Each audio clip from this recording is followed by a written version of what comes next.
Gloria a Jesús. Pueden sentarse, mis queridos. Pueden sentarse. Acompáñenme, por favor, esta mañana al Evangelio según San Juan, capítulo 4. Fue donde quedamos la semana pasada. De hecho, fue el mismo capítulo. Vamos a ir en esta ocasión a leer los versos 20 al 24. De nuevo, Evangelio según San Juan, capítulo 4. Vamos a leer versos del 20 al 24. Está ahí en la pantalla. Nuestros padres adoraron en este monte, y vosotros decís que en Jerusalén es el lugar donde es necesario adorar. Dícele Jesús: mujer, créeme que la hora viene cuando ni en este monte ni en Jerusalén adoraréis al Padre. Vosotros adoráis lo que no sabéis, nosotros adoramos lo que sabemos, porque la salvación viene de los judíos. Mas la hora viene, y ahora es, cuando los verdaderos adoradores adorarán al Padre en espíritu y en verdad, porque también el Padre tales adoradores busca que adoren.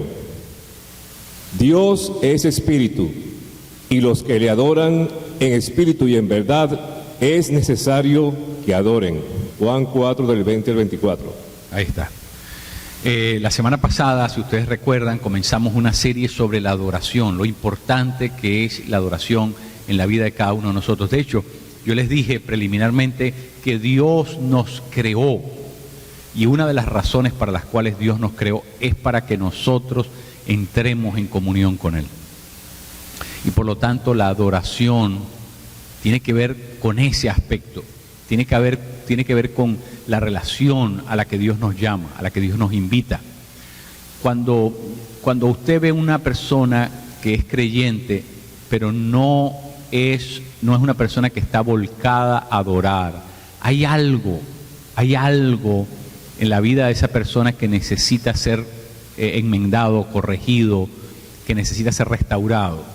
Porque Dios quiere que cada uno de nosotros aprendamos a entrar en comunión con Él, que vengamos a esa relación. Es decir, Dios nos invita a una relación, La semana pasada yo comencé por enumerar 5 razones por las cuales, ¿verdad?, es muy riesgoso no adorar. 5 razones por las cuales es muy riesgoso no adorar. ¿Quién puede recordarse cuáles eran esas 5 razones que mencionamos? ¿Quién se acuerda de la primera? Soberbia, sí, ahí está. La primera es la soberbia. La primera es que si nosotros no adoramos, nos va a invadir un espíritu de soberbia. Nos vamos a creer que nosotros somos el centro del universo, nos vamos a creer que nosotros somos más grandes que Dios, nos vamos a creer, ¿verdad?, que nosotros no tenemos que adorar. Y eso no podemos permitir. Ok, soberbia, ese es el primero. ¿Cuál es el segundo? El segundo es la confusión. Muy bien. El segundo es que si nosotros nos negamos a adorar, vamos a entrar en un laberinto sin salida. Vamos a estar confundidos. ¿Por qué? Porque eso fue lo que le pasó al ser humano cuando se negó a adorar a Dios. Dice la Escritura que su mente fue depravada.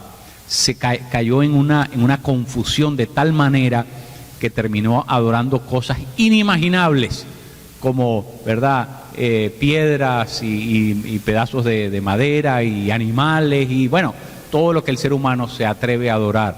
¿Por qué? Porque ya su mente se entenebreció, se llenó de confusión, no puede ver la salida, no puede entender los propósitos de Dios, y ese es el resultado de negarse a adorar. Tercero, ¿cuál es la razón que dimos? Esterilidad espiritual. Yo creo que Yuri las tiene anotadas ahí, así que cuidado con eso. Esterilidad espiritual. La tercera es que si nosotros nos negamos a adorar, lo que va a pasar es que no va a haber fruto en nuestra vida. No va a haber fruto. Y no va a haber fruto significa que nadie se va a beneficiar de nosotros. No vamos a producir algo que podamos compartir con los demás. ¿Por qué? Porque si nuestra vida está seca, porque nosotros no estamos no estamos conectados a la fuente. Bueno, ¿qué podemos transferir si nosotros no estamos conectados a la fuente? No le podemos pasar nada a los demás tampoco. Cuarto, ¿qué fue lo que dijimos como cuarto? Reemplazo. Dios nos reemplaza. Si te niegas a adorar, si te crees que eres muy importante, Dios te reemplaza, porque Dios, para Él no hay gente imprescindible. Es decir, en las cosas de Dios nosotros tenemos que entender que Dios me busca, me procura, me ama, pero si yo me niego, Dios va a buscar a otra persona. Dios va a buscar a otra persona. Dios tiene que poner a alguien en ese lugar que Dios reservó para mí, ese lugar que Dios quiere darme a mí, ese lugar que Dios, ¿verdad?, procura que yo asuma, que yo, ¿verdad?, me comprometa. Si no tengo la disposición, si me creo que soy muy importante, si no quiero atender las cosas de Dios, bueno, Dios va a buscar a otra persona. Dios va a buscar a otra persona. Quinto, ¿qué fue lo último que dijimos? La autodestrucción. Es decir, eso fue lo que le pasó a Herodes por creerse muy importante, por negarle, por robarle la adoración a Dios, ¿verdad?, por quedárselo con lo que no era de él, ¿verdad?, sentenció su muerte, sentenció su destino. Bueno, nosotros sabemos lo que pasó en la vida de Herodes, trágicamente. ¿Por qué? Porque él se creía el grande, así se llamaba, y por eso en la historia se le conoce como Herodes el Grande. No era tan grande, lo que pasa es que el hombre se creía que la gran cosota, ¿verdad? Y entonces, como consecuencia, cavó su propia sepultura, porque se quedó con lo que era de Dios y las consecuencias vinieron sobre él. Mis queridos, yo comencé la serie con esta enseñanza de la semana pasada, solamente para que nosotros abramos nuestros ojos y nos demos cuenta que este asunto es serio y pongamos mucho cuidado, ¿verdad? Porque Dios nos creó para eso. Fíjese lo que vimos la semana pasada. Dios anda buscando adoradores. Dios anda buscando adoradores. Me recuerdo de una anécdota que escuché en alguna ocasión de Diógenes, este gran filósofo griego, de la corriente de los cínicos, ¿verdad? Y este hombre, ¿verdad?, andaba en la ciudad de Atenas con una lámpara en la mano, ¿verdad?, y se metía en los tuburios, en las cantinas, en los mercados, ¿verdad?, en todas partes, y le preguntaban: ¿y qué estás buscando, Diógenes? Estoy buscando a un hombre. Y lo que Diógenes buscaba era una persona a la cual le pudiera, ¿verdad?, le pudiera transferir su legado, transferir su conocimiento, para que esa persona se convirtiera de alguna manera en su sucesor. Y andaba con una lámpara buscando a un discípulo. Pero qué interesante, Dios anda buscando adoradores. Adoradores. Porque una vez que tú seas un adorador, todo lo otro puede suceder. Si tú eres un adorador, potencialmente puedes ser un profeta, un apóstol, un evangelista, un pastor, un maestro. Es decir, si puedes ser adorador, potencialmente puede ser usado por Dios de cualquier manera. ¿Ve? El problema es llegar a ser adoradores. El problema es que nosotros entendamos lo que eso implica. Y por eso es que este mensaje de hoy, esta enseñanza de hoy es muy importante, porque hoy vamos a hablar de cuáles son las implicaciones de ser un adorador. Un adorador es una persona especial, mis queridos. De alguna manera, si lo quisiéramos ver, no todo el mundo, todo el mundo está llamado a ser adorador. Dios quiere que todos seamos sus adoradores de Él, pero no todo el mundo, ¿verdad?, se desarrolla para llegar a ser un adorador. Dios quiere que todos seamos adoradores.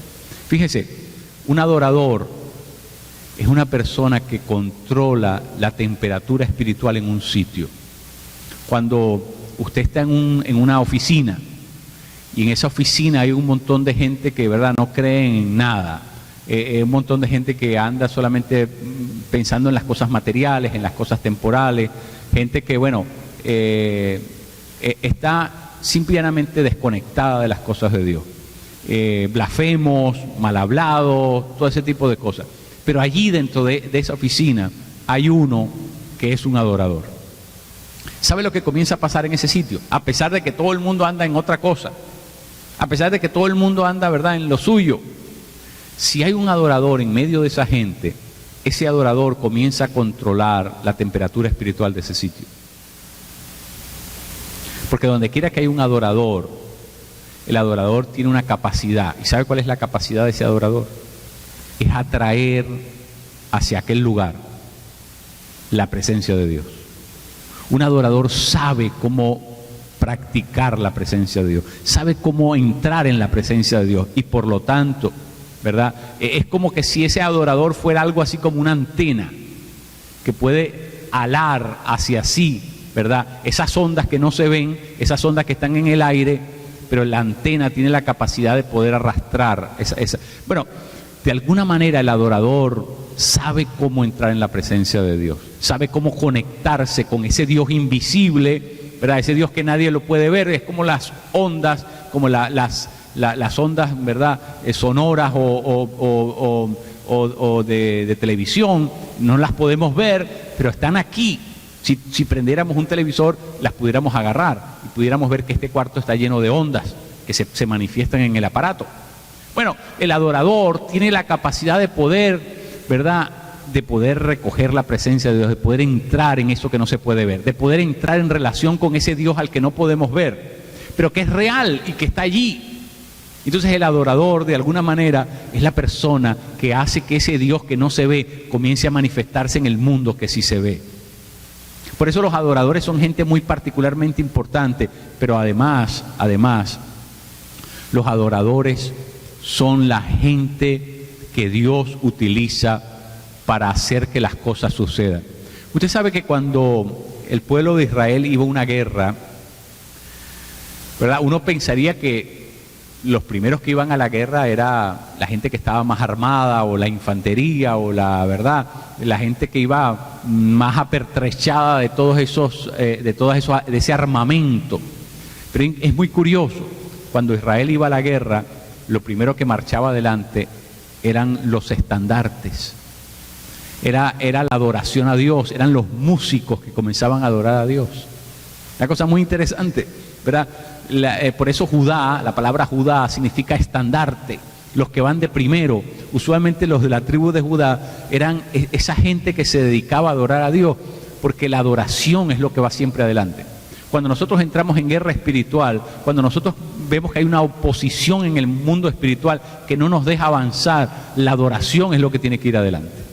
La adoración es lo que comienza a abrir el camino, comienza a abrir la brecha, comienza a remover las cosas que están allí impidiendo el paso. ¿Por qué? Porque el enemigo no puede resistirse a ver gente adorando. ¿Sabe por qué? Porque Satanás en el cielo era el encargado de la adoración. Satanás en el cielo, Satanás en la presencia de Dios, era la persona a quien Dios le había designado la función de ser el director de la orquesta. Así que cuando Satanás nos ve adorar, es algo que no puede resistir, porque nosotros estamos tomando su lugar. Hemos tomado el lugar que Dios le asignó a él. Lo que él no quiso hacer, nosotros resueltamente estamos comprometidos a hacerlo. Adorar al Dios vivo y poderoso. Así que, mi querido, por eso Satanás a los adoradores los persigue, los quiere, ¿verdad?, disuadir a no seguir adorando, los quiere estorbar, los quiere entorpecer, los quiere desviar, los quiere extraviar en una dirección opuesta, quiere que pierdan el sentido de lo que hacen, quiere confundirlo, quiere entretenerlos.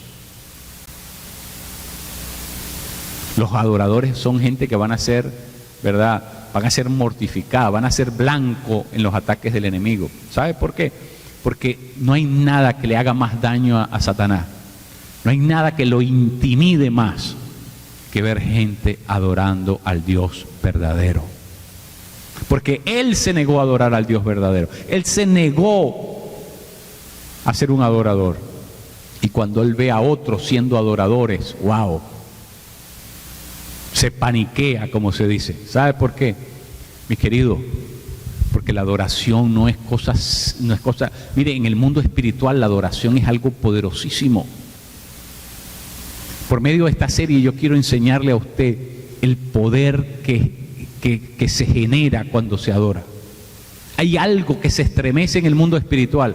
Hay algo que no puede ser estorbado cuando viene una persona a adorar. Hay algo que comienza a tumbar murallas. De hecho, fue así como cayeron las murallas de Jericó, ¿se recuerdan? Por medio de la adoración. Cuando el pueblo adora, hay algo que pasa, hay algo que se estremece. Y por lo tanto nosotros como la Iglesia de Cristo tenemos que aprender, ¿verdad?, a enfrentarnos a esas fuerzas que se nos oponen, pero enfrentarnos debidamente, correctamente. Y la adoración es una de esas maneras. Así que vamos a ver todo eso. Pero fíjense lo que está en el texto hoy. La semana pasada la mujer samaritana le dice a Jesús, ese pozo lo hizo Jacob, y yo les dije a ustedes la semana pasada que el pozo de Jacob representa la tradición. Pero Jesús sigue hablando con la mujer, y entonces ahora la mujer le saca en cara, no, que nosotros adoramos en el monte Gerizim, ¿verdad? Y ustedes adoran en Jerusalén, ¿verdad? La mujer, en ambos casos, refiriéndose al pozo de Jacob, que yo le dije que significaba la tradición, y el monte, el templo que los samaritanos tenían en ese cerro llamado Gerizim, allí, ¿verdad? En ambos casos es una referencia a la tradición y a la religiosidad. Por eso Jesús le dice, mira, tú estás mal, porque no es aquí ni es allá, no es en los montes, no es en los templos, no es donde estén ubicados, que eso es lo que nos enseña la religión. La religión nos enseña, ¿verdad?, de alguna manera cómo hacer que Dios haga lo que yo quiero que haga, ¿verdad? Y entonces la religión es una forma de conseguir, ¿verdad?, usar a Dios a nuestro favor. Y entonces esta mujer, ¿verdad?, sabe, ha sido educada de esa forma, y por lo tanto Jesús le dice algo muy interesante: no es ni aquí ni es ni allá, pero ha llegado la hora en que nosotros adoremos al Padre en espíritu y en verdad. La tradición y la religión no alcanzan el objetivo verdadero. La tradición y la religión, ¿qué hace la tradición? La tradición dice, no, así lo hemos hecho, así lo hicieron nuestros padres, así lo hicieron nuestros antepasados, así lo han hecho por 1000 generaciones, así, entonces tenemos que seguir haciéndolo así, porque toda esa mano de viejos antes de nosotros lo hicieron así. Entonces tenemos que ser fieles a la tradición, porque la tradición, si perdemos la tradición, mira, entonces en fidelidad a la tradición se hace algo estancado, algo tedioso, algo, ¿verdad?, que no genera, que no tiene vida, pero lo seguimos haciendo. Eso es lo que se llama la locura. Seguir haciendo algo, aunque no vemos ningún tipo de resultado, lo seguimos haciendo porque nos enseñaron que así era como se hacía. Espérate. Jesús está diciendo no es así. Hay una manera de hacerlo. Y la manera correcta de hacerlo no es irse al templo de Jerusalén, ni montarse allá a lo más alto del monte Gerizim, donde está el templo de ustedes. No es la religión. Lo que Jesús le está diciendo no es la religión. Tiene que ser en espíritu y en verdad. Los adoradores, los verdaderos adoradores, adoran en espíritu y en verdad. Ahí es donde está la clave. Y por eso esta mañana quiero comenzar allí. ¿Qué significa eso de adorar a Dios? Adorarlo en espíritu y en verdad. ¿Qué significa eso? Muy importante. En espíritu. Cuando Jesús declara que tenemos que adorarlo en espíritu, es algo interno. Usted sabe que la religión todo lo organiza en base al lugar. Si no estás en el lugar correcto, no va a pasar, no va a suceder nada. Tienes que estar en el lugar correcto, tienes que tener el rito correcto, tienes que tener la posición correcta, tienes que estar vestido de la forma correcta, tienes que tener la vela o lo que sea. Todo tiene que ser Todo tiene que ser, ¿verdad? Todo tiene que ser según se ha hecho antes. Jesús dice, no, espérate, eso no es verdad. Lo que es importante es que sea algo de adentro, algo que salga de adentro, algo que sea genuino, tiene que ser en espíritu. Y en espíritu no estamos hablando del espíritu humano, no estamos hablando del espíritu humano, estamos hablando del espíritu de Dios, tiene que tener su origen en el espíritu de Dios. Porque el espíritu humano, ¿qué podría hacer el espíritu humano para adorar a Dios por sí solo, por sí mismo? Nada. Nada, porque el espíritu humano es un espíritu que también está bajo la caída, también está bajo el efecto del pecado.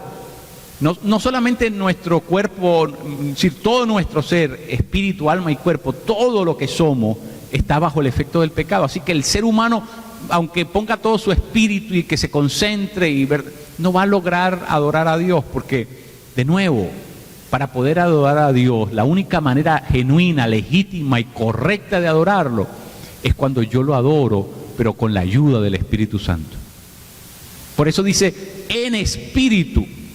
Ahora, ¿qué presupone?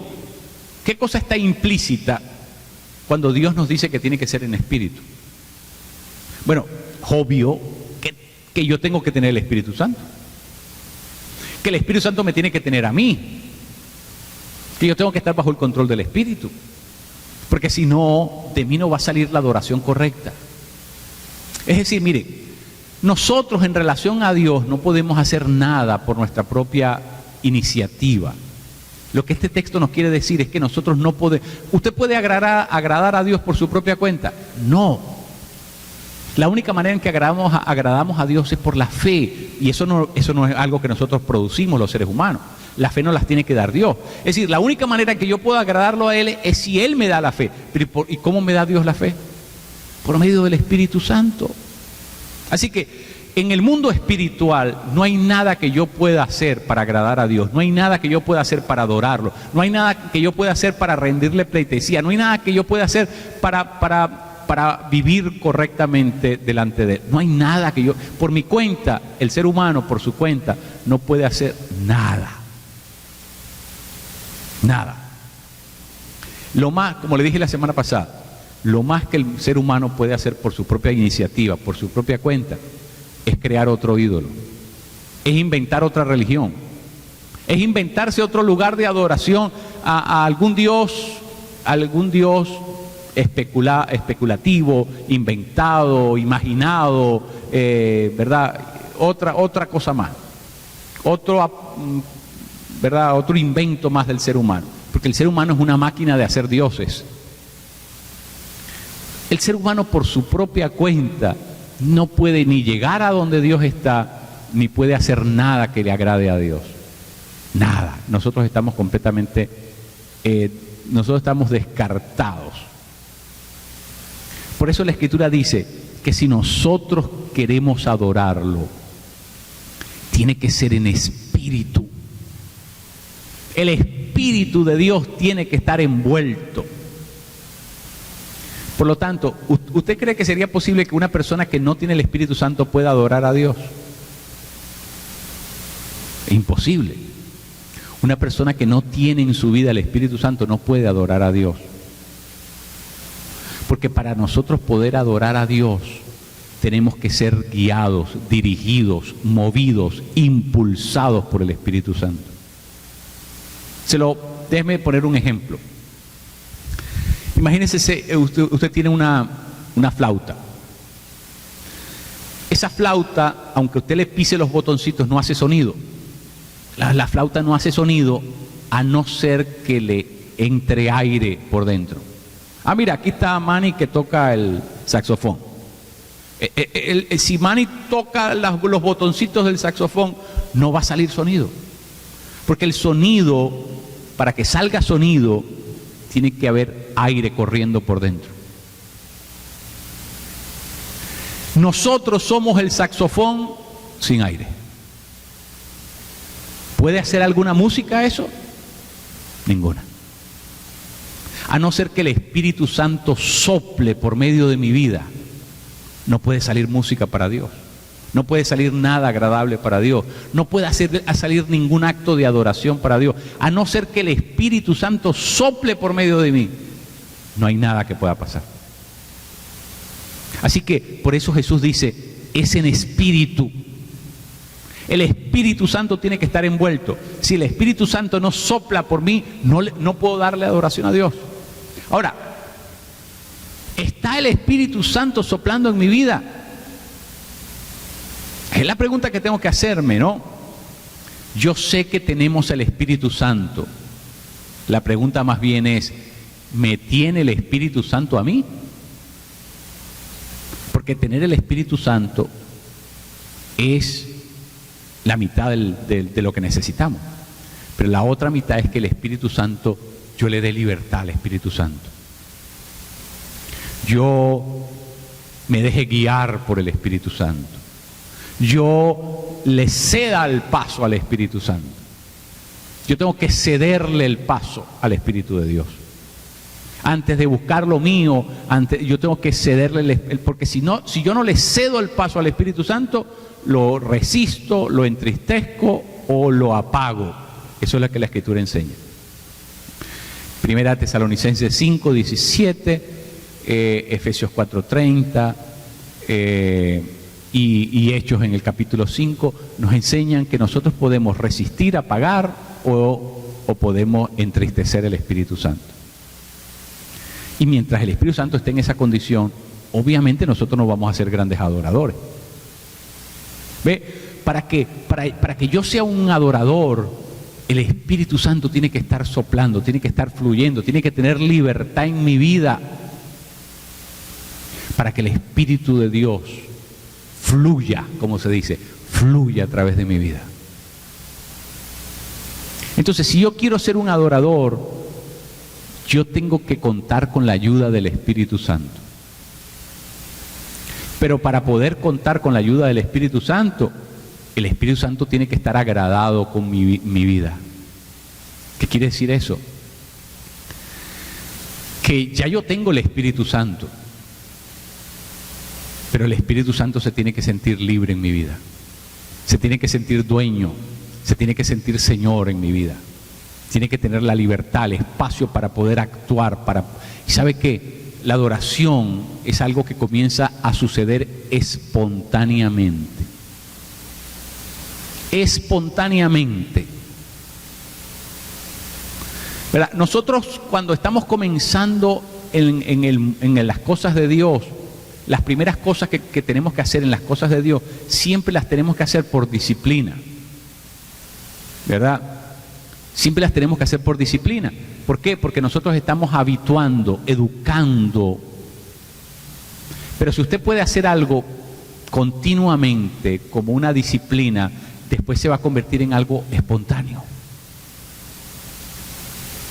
Usted hace la primera parte, pero usted, ¿verdad?, se habitúa, se acostumbra y ya se convierte en una necesidad que usted no puede prescindir de eso. Y cuando usted comienza a agarrarle el gusto a entrar en la presencia de Dios, a adorar a Dios, ustedes lo saben, muchos de ustedes ya lo saben, ya es imposible vivir sin seguir haciéndolo. Es imposible. No sé si ustedes se recuerdan de esto. Yo vi esto siendo niño. Me recuerdo haberlo visto en una de las casas donde vivió mi abuela. Me recuerdo haber visto era como una bomba manual de agua, ¿verdad?, que se usaba en estos lugares, y entonces se le tenía que dar varias veces para que eso comenzara a tirar agua para arriba, ¿verdad? Era una bomba manual. Ahora son eléctricas, es diferente, pero en aquel tiempo me recuerdo, siendo yo muy niño, que vi varias de esas bombas manuales. Y tenían algo particular, había que cebarlas. Cebar la bomba significaba que había que agarrar un poquito de agua, había que echarle el primer poquito de agua para que la bomba no trabajara en seco, y entonces después que ya le daban varias veces, comenzaba a botar agua para arriba. Así es este asunto. El primer poquito lo tienes que poner tú. y el resto lo va a poner el Espíritu Santo. El primer poquito se lo tienes que echar tú. Tiene que ser de tu iniciativa. Tú tienes que tener el deseo y tú tienes que darlo primero. Pero cuando ya tú comienzas a adorar, lo otro se va solo. Se va solo. Pero tú tienes que determinar querer hacerlo. Tú tienes que determinar querer adorar a Dios. Es en espíritu. Pero no significa que el Espíritu Santo te va a tomar, porque el Espíritu Santo, como lo he explicado muchas veces, mis queridos, ustedes lo saben, el Espíritu Santo no posee a nadie. No es que tú vas a estar un día así, frente a la peinadora, ¿verdad?, preparándote para salir, y de pronto el Espíritu Santo te va a invadir y te va a tomar, y sin darte cuenta y pasando por encima de tu personalidad, el Espíritu Santo va a comenzar a adorar por toda la casa. Y entonces, no. El Espíritu Santo no violenta nuestra personalidad, el Espíritu Santo no traspasa nuestros límites, el Espíritu Santo no hace nada sin que nosotros lo consintamos, el Espíritu Santo no trabaja, ¿verdad?, reemplazándonos. Ese no es el estilo de Dios. Ese no es el estilo de Dios. Por lo tanto, si tú quieres adorar en el Espíritu, tú tienes que permitirle al Espíritu, tú tienes que invitar al Espíritu Santo, tú tienes que poner tus cosas en orden para que el Espíritu Santo, para que el Espíritu de Dios pueda hacer lo que el Espíritu Santo puede hacer. Nosotros no le vamos a enseñar al Espíritu Santo a ser adorador. El Espíritu Santo sabe adorar continuamente. El Espíritu de Dios, el Espíritu de Dios gime con palabras indecibles en la presencia de Dios continuamente. El Espíritu Santo, ¿verdad?, está continuamente. Ahora, si nosotros entramos en eso, contamos con su ayuda, entonces nosotros comenzamos a experimentar lo que el Espíritu Santo puede hacer a través de nosotros. El Espíritu Santo, la palabra espíritu significa viento, aire. ¿Qué va a pasar en nuestro instrumento cuando ese viento, cuando ese aire comience a soplar? Bueno, vamos a comenzar a producir sonido, vamos a comenzar a convertirnos en adoradores. ¿Por qué? Porque es algo que tiene su origen en el Espíritu Santo.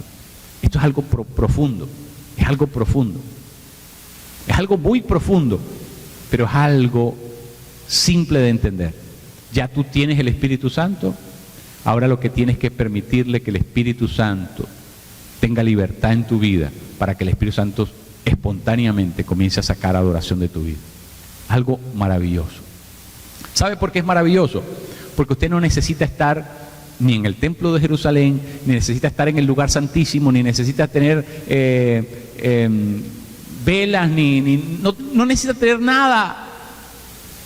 En el baño de su casa, en el lavandero de la casa, en el jardín, en el patio, con sol, con sombra, sin sol, sin sombra, como sea, en medio de la lluvia, como sea. Todo lo que se necesita es que usted y el Espíritu Santo estén sincronizados.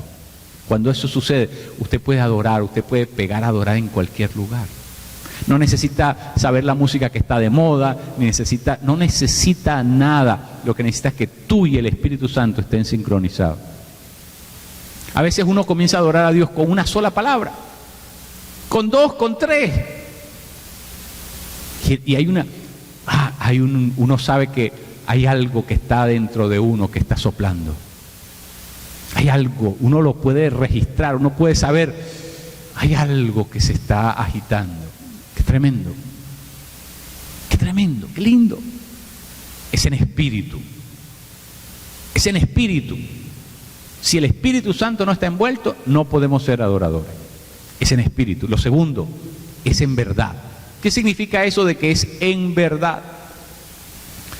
Bueno, en muchas partes de las Escrituras dice, no se amen de palabras solamente, dice Juan en la primera carta. No se amen de palabras solamente, sino en verdad.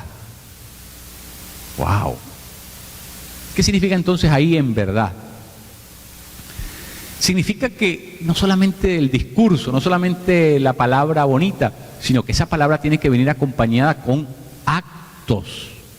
¿Qué pasa si yo amo a mis hermanos solamente de palabra? Entonces, Es lindo que a uno le den una palabra bonita, pero si eso es todo, ¿verdad? Si no hay acciones que acompañan eso. Imagínese que usted tiene una novia y solamente le manda carticas de amor y poemas de amor, le dice todo lo que la ama y todo lo que quiere, pero no se manifiesta con ninguna otra cosa. O peor, si es su esposa y usted, ¿verdad? Puro palabras de amor, qué lindo, pero usted no se manifiesta con actos, con cosas concretas que acompañan esas palabras de amor. Bueno, entonces la persona termina diciendo, este tipo está mal, este tipo está loco, ¿verdad? Porque mucho discurso de amor, mucha palabra de amor, mucha muela, pero de lo otro no hay nada. Entonces la persona comienza a cuestionarse las palabras, ¿verdad? Entonces, bueno, en la Biblia dice, no ames con palabras nada más, sino en verdad. De hechos y en verdad, es como dice el texto. De hechos y en verdad. Eso significa que el amor se tiene que expresar con acciones concretas. Ahora, ¿qué quiere decir entonces en espíritu y en verdad? Quiere decir que para que yo sea un adorador de Dios, tengo que adorarlo con mis acciones. Con mis acciones. ¿Por qué? Porque si yo solamente vengo a la iglesia y levanto mi voz y aquí adoro y aquí levanto los brazos y en verdad, qué lindo. Pero si cuando yo salgo allá afuera vuelvo a ser un patán, un tipo, ¿verdad?, alocado, malas decisiones, odio a mi semejante, me burlo de ellos, los maltrato, los exploto, me vengo. Espérate, hay un problema. Hay un problema. Es decir, este tipo viene una hora a la semana a adorar a Dios con su boca, pero el resto de la semana, o sea, el resto de los 160 y ¿cuánto? 167 horas de la semana, perdón, se las dedica a vivir salvajemente. Entonces, ese no es un adorador. Ese tipo no es un adorador. Ese tipo es un tipo que se disfraza una hora a la semana para entrar a la iglesia. Ese es un disfrazado. Ese es un imitador. Ese no es un adorador. ¿Por qué? Porque el adorador adora en verdad. Y en verdad significa que adora con todo lo que es. Toda su vida, todas sus acciones son actos de adoración. Es decir, nosotros no adoramos solamente cuando estamos en el templo. Nosotros no adoramos solamente cuando hay la música. Esa no es la adoración. La adoración es todo lo que yo hago con mi vida. Todo lo que yo hago con mi vida, todo lo que yo hago con mi pensamiento, con mis acciones, con mis palabras, lo que yo hago al trabajar, lo que yo hago al jugar un rol de esposo, de padre, todas las facetas de mi vida, todas se tienen que convertir en actos de adoración. Es en espíritu y es en verdad. Ahora usted me está entendiendo. Porque este asunto de ser adorador es cosa seria. Ahora usted me está entendiendo por qué es que Satanás se intimida cuando se consigue con un adorador. Porque esto no es mucho buche y mucha pluma y poco, ¿cómo es que? Mucho buche y poca pluma, ¿no? Es decir, esto no es cualquier pánfilo por ahí. Un adorador es una persona que adora en espíritu y en verdad. Por lo tanto, la vida de esta persona es una vida consistente. Es una vida en el espíritu. Es una vida que está respaldada por acciones. Este tipo no adora con la boca. Este tipo adora con sus actos. Eso es ahí donde está el secreto de esto. Porque si Satanás nos conoce, si Satanás sabe que tú solamente adoras con la boca cuando estás en la iglesia, cuando estás cantando los signos, los coritos, los cantos, Satanás se burla en tu cara. Satanás se va a burlar en tu cara porque Satanás sabe, no, este tipo es un disfrazado. Pero cuando Satanás sabe que tú adoras con tus acciones, que todas las cosas que tú haces se las estás ofrendando a Dios como un acto de adoración. Lo que tú haces en tu casa, tus actividades, todas son actos de adoración a Dios. Satanás se tiene que quitar el sombrero delante de ti. Dice, ese tipo es de verdad. Ese tipo es de verdad. ¿Y cómo es que Dios quiere que lo adoremos? En verdad. ¿Ve? Cuando nosotros adoramos en verdad, es cuando yo estoy adorando a Dios, respaldando ese acto de adoración con el resto de mis días. Pero si yo vengo aquí y levanto mucha cosa a Dios y después me voy y los otros 6 días de la semana, ¿verdad? Eso no es adorar. Eso no es adorar. Dios busca a un tipo de persona especial. Diógenes buscaba un discípulo, un alumno, un pupilo. Dios busca un adorador. Dios busca una persona con esas características. Esa persona que pueda adorarlo en espíritu, pero que sea una persona cabal. Usted no se da cuenta que hay mucha gente mucho espíritu acá, que sí, profeta, que cosa, y muchas señales, y cuando usted va a ver la vida personal de aquel individuo, es un desastre completo. Es un desastre completo. ¿Verdad? Eso defrauda, eso, por supuesto, eso lo hace a uno sentir mal, porque la persona, claro, hay una gran manifestación, hay una gran cantidad de señales que se están moviendo en el ministerio de aquella persona, pero su vida, no hay contenido en su vida. Esa persona no califica para ser un adorador. ¿Por qué? Porque es en espíritu y es en verdad. Las dos cosas. Las dos cosas. Yo no puedo ser una persona del espíritu y solamente eso, y entonces mi vida es una mentira. No es una verdad, sino que es una mentira. Mi vida es una mentira. ¿Por qué es una mentira? Porque no se corresponde con lo que el Espíritu Santo está haciendo. Eso no puede ser. Si tú quieres ser un adorador, toda tu adoración tiene que estar respaldada con tus acciones.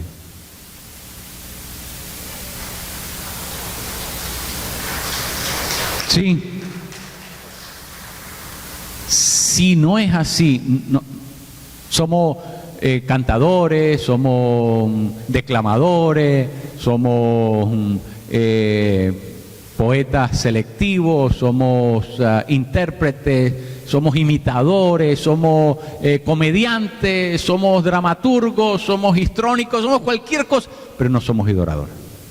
Adoradores es otro tema. Adoradores es otro tema. Usted puede hacer la finta aquí delante de los demás y bueno, pasa por adorador porque el tipo se metió y está, ¿verdad?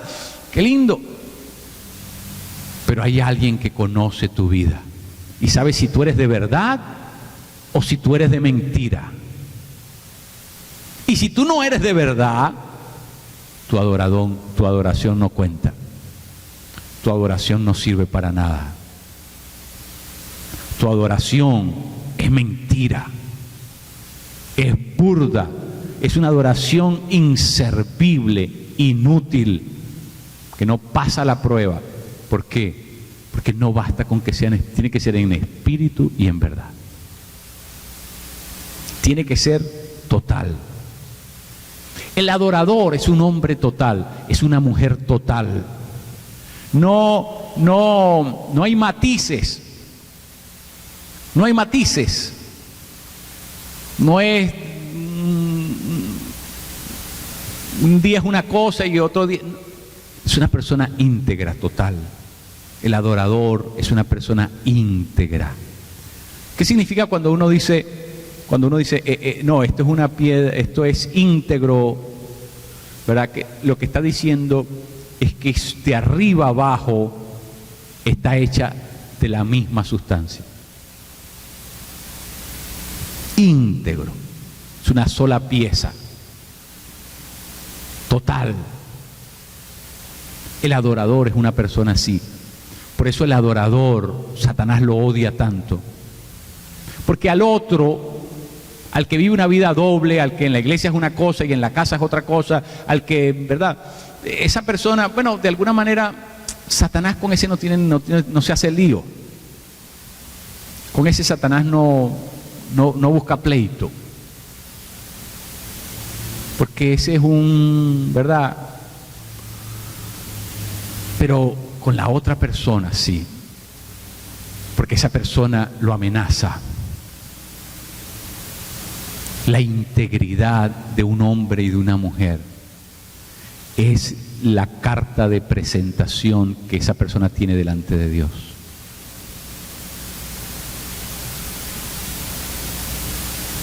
Eso realmente es algo que Dios admira.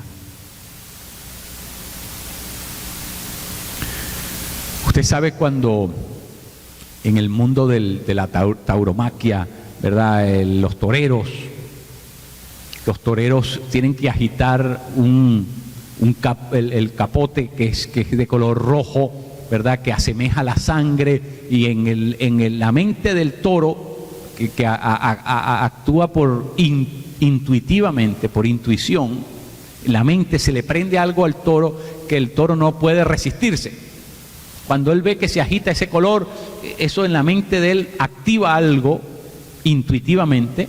No es que el toro racionaliza o reflexiona o medita y llega a una... No, algo se le prende en el cerebro cuando vea ese color moverse. Y se manda a correr. Bueno, algo así, ¿verdad? Para explicar más o menos qué es lo que pasa en el corazón de Dios.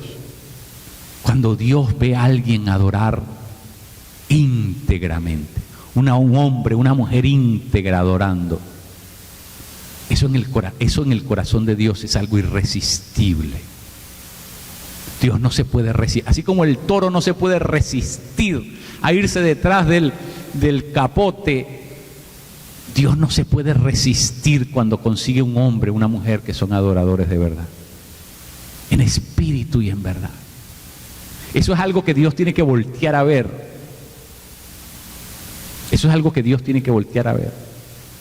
Así que, mis queridos, ser un adorador es un asunto bien complejo, bien serio, pero que tiene unas implicaciones tremendas, lindas, que el Señor nos va a introducir en una manera de ver la vida espiritual completamente diferente.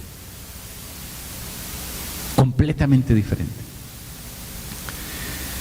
David se enfrentaba a los demonios adorando a Dios. Saúl estaba endemoniado. Y la única manera como David tenía para expulsar los demonios que se le venían a Saúl era adorando a Dios. Imagínense si la adoración será poderosa, que cuando David comenzaba a adorar, los demonios lo tenían que dejar quieto a Saúl. Ya no lo podían mortificar más. Ahora, ¿usted cree que si David no hubiese sido un hombre íntegro, los demonios se iban a ir? ¿Usted cree que si David no hubiese sido un verdadero adorador, un hombre íntegro, que adoraba en espíritu y en verdad, ¿usted cree que los demonios se iban a ir? No, hombre. Más nunca.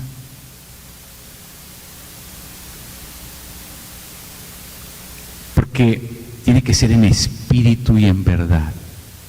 Tiene que ser una sola pieza. Para que sea adoración de verdad, se tienen que conjugar las dos cosas. Es algo que tiene la iniciativa en el espíritu, pero que tiene que ser respaldado con toda nuestra vida.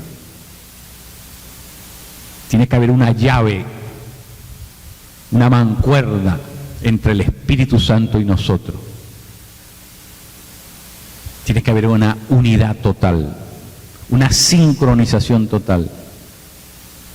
tiene que haber una unidad total entre el Espíritu Santo y nosotros. ¿Alguien aquí quisiera ser un adorador? ¿Alguien aquí dice, Señor, si tú estás buscando adoradores, yo quiero anotarme en esa lista? Yo quiero anotarme en esa lista, yo quiero ser uno de esos. ¿Alguien aquí? Gloria a Dios. ¿Qué les parece si oramos esta mañana y le decimos, Señor, yo le entro, yo quiero ser uno de esos? Yo quiero ser uno de esos que te buscan en espíritu y en verdad. Yo quiero ser uno de esos que es íntegro, que se atreve a vivir íntegramente en tu presencia, que no tiene doblez, que no es de doble ánimo. Santiago lo llama el hombre de doble ánimo. Doble ánimo significa doble ánima. Ánima significa alma, ¿verdad? Una persona que tiene dividido el espíritu. En un momento es un gran adorador, pero después quién sabe qué cosa, ¿no? No hay integridad. Es una persona de doble ánimo. Dios quiere que nosotros seamos gente íntegra. Esa es la característica principal de los adoradores. Son gente íntegra. Gente íntegra. Vamos a orar en este momento. Vamos a decirle, Señor, yo quiero, yo le entro porque si eso es lo que tú estás buscando, tú lo mereces, tú lo mereces. Padre, gracias, en esta hora te bendecimos. Tu palabra es poderosa, tu palabra está viva, tu palabra es eficaz. Padre, y yo en el nombre de Jesús te pido, Padre bueno, que tú nos hagas a cada uno de nosotros adoradores, a cada uno de nosotros adoradores. Oh Padre, Señor, nosotros no podemos vivir íntegramente a no ser que tu Espíritu haga en nosotros eso. Pero Padre, nosotros inclinamos nuestra voluntad, nosotros proponemos nuestro deseo, nosotros clamamos delante de ti y te pedimos, Señor, haznos hombres y mujeres íntegros. Queremos vivir íntegramente delante de ti. Te pedimos perdón porque te hemos fallado. Te pedimos perdón, Señor, porque nos hemos dejado arrastrar, Padre, por otros deseos. Pero, Padre, nosotros determinamos hoy que queremos ser adoradores tuyos. Te queremos adorar en espíritu. Te queremos adorar en verdad. Oh, Papá Santo. Oh, toma control de nosotros. Te ofrendamos lo que somos y lo que tenemos. Es tuyo, te pertenece. Te damos las gracias en el nombre de Jesús. Aleluya. Amén. Amén. Pueden sentarse, mis queridos, por un ratico.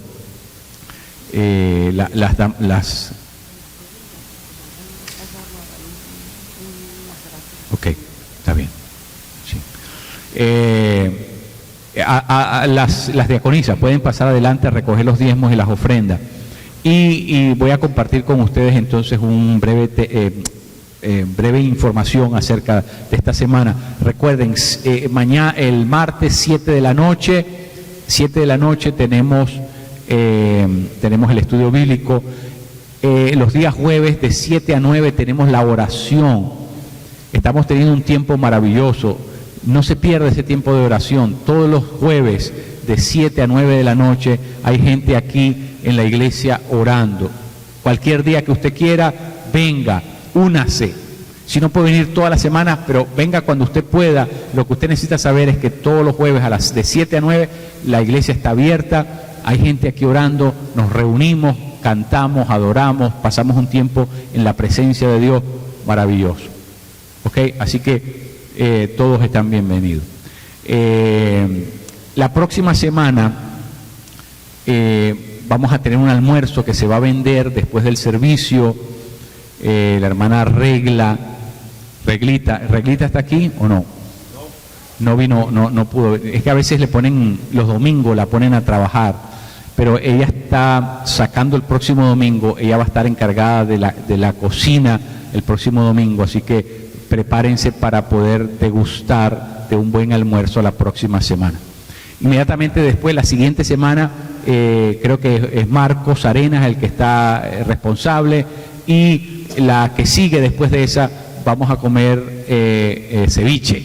Es lo que me dijeron por ahí mentira. Chaufa, arroz chaufa.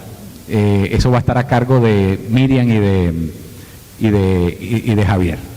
Bueno, muy bien. Esta mañana está aquí el hijo de Beatriz, se llama Juan Carlos, así que finalmente habíamos estado orando por él en estas semanas anteriores, ¿verdad?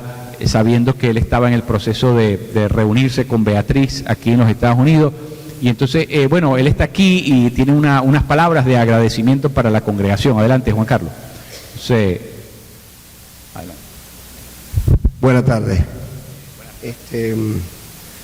Bueno, ante todo le doy gracias a Dios porque cumplió todos los deseos que yo tenía de estar aquí con mi madre, a raíz de que mi padrastro, que lo quise mucho también, Andrés, que fue muy bueno con ustedes, haya fallecido.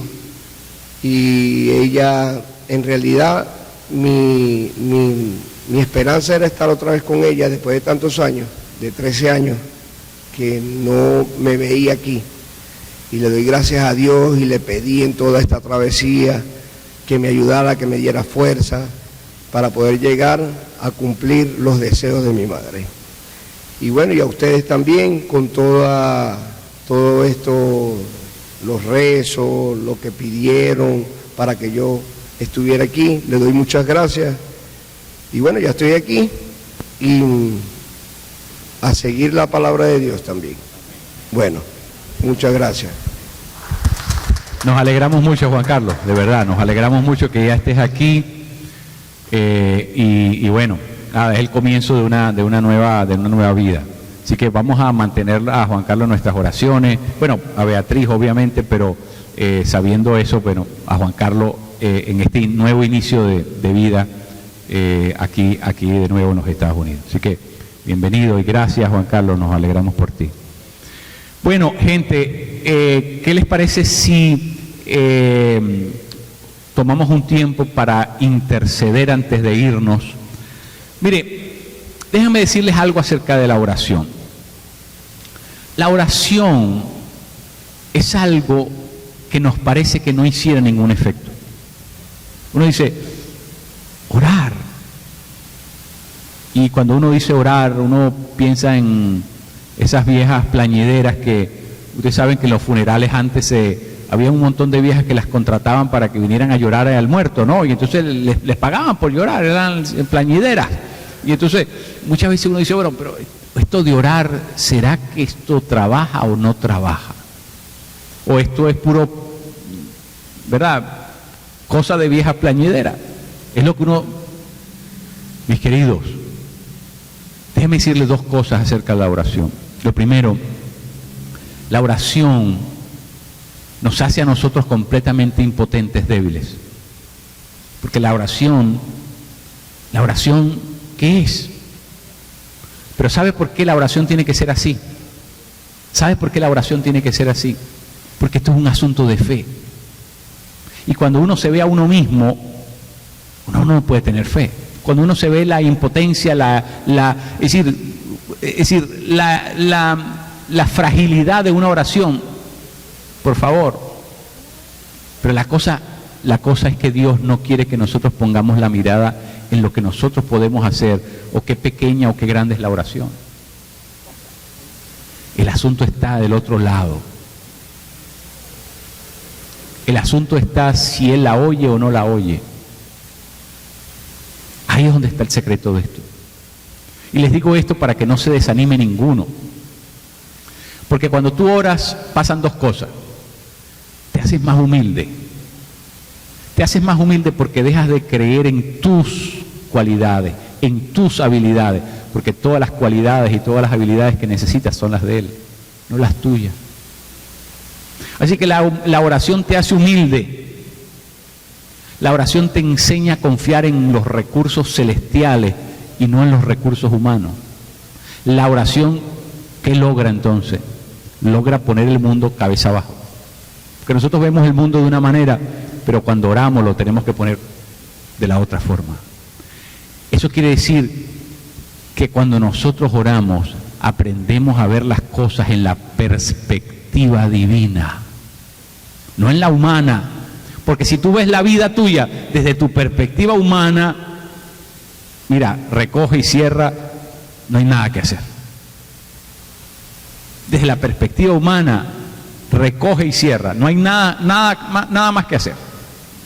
Pero cuando tú le das la vuelta, y eso es lo que la oración nos ayuda, a darle la vuelta a la cosa, comenzamos a ver la perspectiva de Dios y comenzamos a darnos cuenta que los recursos los tiene Él, que las habilidades las tiene Él, que los tiempos son de Él, que Dios está por encima de todas las cosas. Y esa oración frágil, pequeña, incipiente, esa oración, ¿verdad?, diminuta, despreciable para mucha gente. Mucha gente dice, ¿qué vas a sacar orando? Mucha gente nos debe mirar y decir, estos se volvieron locos, estos se les nubló la mente, alguna cosa comieron o alguna cosa fumaron. Cualquier cosa dice la gente de nosotros. Pero ¿sabe qué, mi querido? ¿Sabe qué, mi querido? El asunto no es la oración. Es si Él oye la oración. Porque si Él oye la oración, ¿sabe lo que dice la Escritura? La Escritura dice que si nosotros oramos conforme a su voluntad, Él nos oye. Primera de Juan capítulo 5. Si nosotros oramos conforme a su voluntad, Él nos oye. Todo lo que necesitamos es que Él nos oiga. Porque si Él nos oye y Él es el Padre bueno, usted puede estar convencido que si Él lo oye, va a responder a esa oración. Y entonces la oración ya no es frágil, ni diminuta, ni inservible, ni incipiente, ni nada de esas cosas. La oración es maravillosa. ¿Sabe por qué? Porque el secreto no está en la oración, está en el Padre bueno que la escucha. Ahí es donde está todo el secreto de esto. Así que, mis queridos, cuando nosotros nos unimos como iglesia a orar, a interceder en el mundo espiritual, todo lo que necesitamos que suceda es que el papá nos oiga. Olvídese de cómo va a pasar, no se haga esa pregunta, ¿cómo va a pasar esto? No se pregunte, eso no es asunto suyo, eso se sale de sus manos. ¿Cómo va a pasar? Es un asunto de Dios. El problema es si Él nos oye o no nos oye. Esa es la oración. La oración es buscar que Dios nos oiga, porque una vez que Él se entera de lo que está pasando, que Él oye por nuestra boca nuestra necesidad, que Él se entera de nuestro clamor, de lo que estamos pidiendo, va a haber una intervención. Va a haber una intervención. Si usted ora y no espera una intervención, usted es una plañidera o un plañidero. Si usted ora y no espera una intervención, no está orando bien. No se puede orar al Padre bueno sin esperar una intervención. No se puede orar al Padre bueno sin esperar que Él haga algo una vez que nos oiga. Así que es importante que cada vez que nosotros nos unimos a orar, entendamos que tenemos un Padre bueno que nos oye y está con el oído, como se dice en criollo, está con el oído parado, está pendiente a ver qué es lo que nosotros le pedimos. ¿Cuántos pueden creer eso? Así que es necesario que la oración sea frágil, es necesario que la oración sea para que no confiemos en eso, que no es en eso que tenemos que confiar. Tenemos que confiar en el papá. Tenemos que darle la vuelta completa a la cosa. No es No es la oración donde está el secreto. Es en Él. Él es el que hace que las cosas pasen. Nos ponemos en pie. ¿Hay algún motivo de oración esta mañana por el cual debamos interceder todos juntos esta mañana? ¿Sí? Luisito, no te escuché, perdóname. Taide, vamos a seguir orando por Taide. Sí, vamos a seguir intercediendo por eso. Queridos, tenemos que orar por Marina Menéndez, la hija de Iluminada. Ustedes saben que Iluminada murió esta semana. Sí, Iluminada murió esta semana, comenzando la semana. La van a cremar. Marina me va a avisar tan pronto ellos tengan los restos. Vamos a tener un servicio memorial aquí en la iglesia.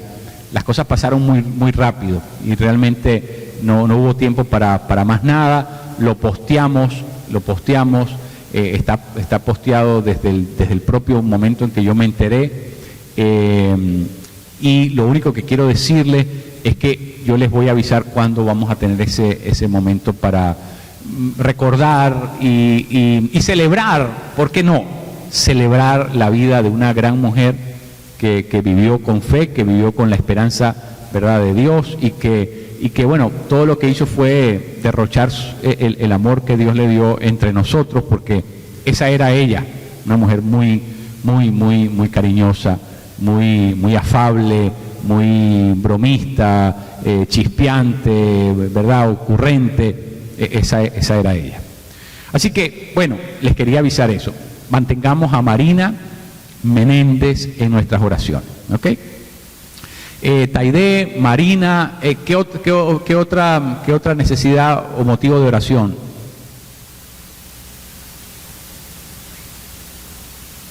¿Alguna otra? Sí. Sí.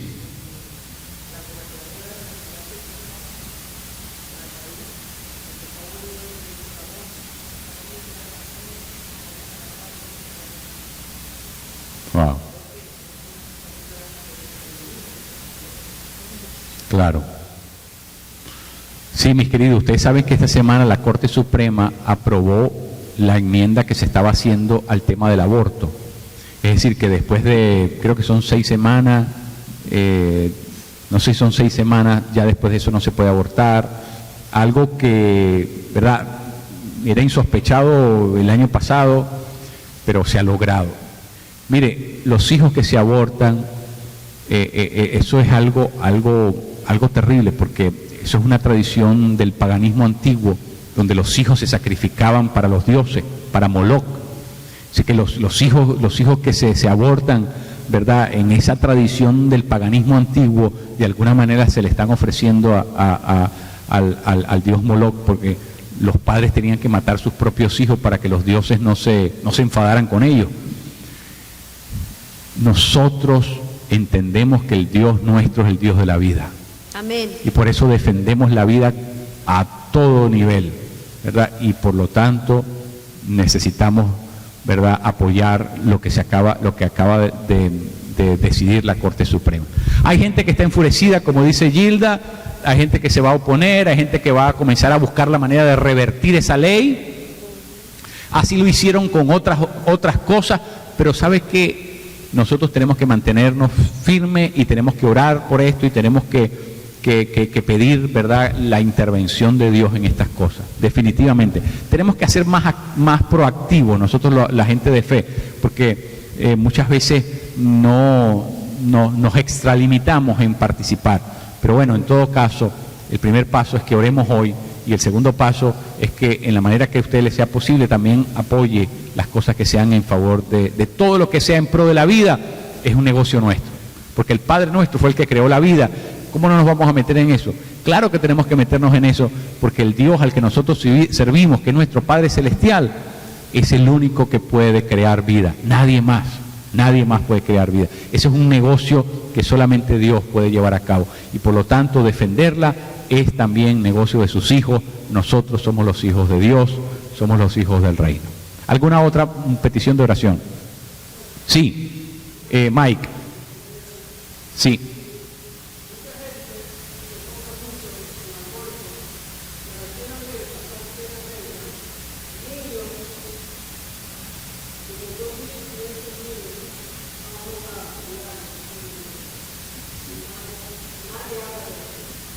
Wow.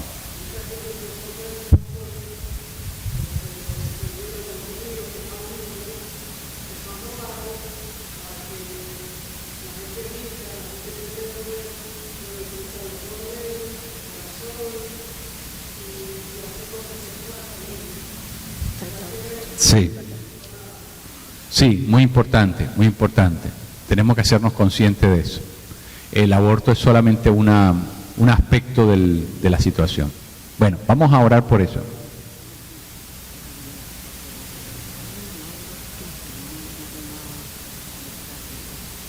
Okay. Pide la oración. Ok. Sí, Mauro se llama. Mauro, ok, vamos a orar por Mauro. Y por Ida, vamos a orar. Vamos a orar por Ida también, sí. Ida en Atlanta. Vamos a unirnos todos como pueblo de Dios por estas necesidades. Como les dije, aunque pareciera que no va a pasar nada y que no está pasando nada, porque eso es la sensación que nos da la oración, que no está pasando nada, porque ¿sabes qué, mi querido? Si Él la oye, acuérdese, si Él la oye, vamos a unirnos como pueblo de Dios en oración esta mañana. Vamos a unirnos en oración. ¿Quién? No sé si mi hermano Manny quiere dirigirnos esta mañana en oración. Venga para acá, Manny. Ayúdanos a orar por esto. Solamente clamemos a Dios por las personas que están en necesidad. Padre Celestial, venimos a ti, dándote gracias por todas las bendiciones que tú nos has dado. Ahora, Señor, venimos a ti también a pedirte, a hacerte esas peticiones que se han elevado aquí. Sabemos, Señor, que tú nos oyes.